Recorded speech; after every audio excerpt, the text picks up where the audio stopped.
సత్తువిచ్చే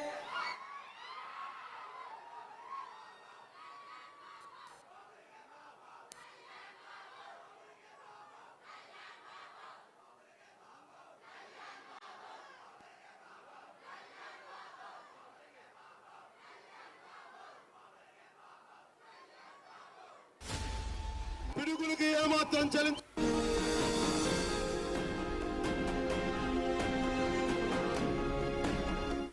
నేను సైతం ప్రపంచాగ్నికి సమిధినొక్కటి ఆహుతిచ్చాను.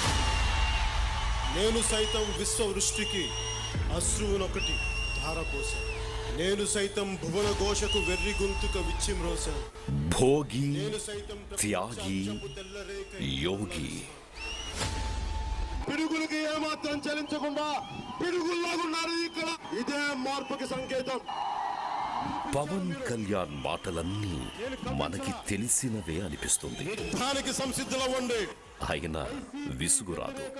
మన వేదనను మనమే వింటున్నట్టుంటుంది. మన ఆవేశాన్ని మనమే చూస్తున్నట్టుంటుంది. మన చుట్టూ ఉన్న దుర్నీతిని మనమే తొలగిస్తున్నట్టు అనిపిస్తుంది.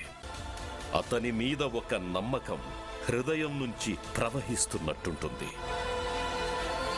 ప్రజల సుఖ దుఃఖాలను, కష్ట నష్టాలను అనుభూతి చెంది ఆవేశాలతో, ఉద్రేకాలతో వాటిని హృదయం నుంచి ప్రతిబింబింప చేయడం వల్లే పవన్ కళ్యాణ్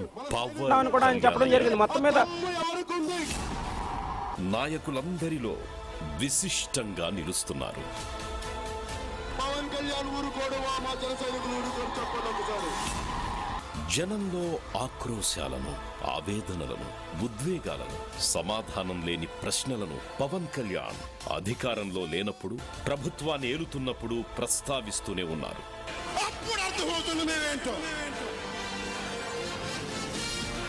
ఈ ఐడెంటిటీ ముందు ఆయన ఉప ముఖ్యమంత్రి హోదా చాలా చిన్నది. పవన్ కళ్యాణ్ అనే నేను ఆయన పేరు వినగానే లక్షల గొంతులు నినదిస్తాయి. ఆయన కనిపిస్తే చాలు జనసంద్రం ఉప్పొంగుతుంది.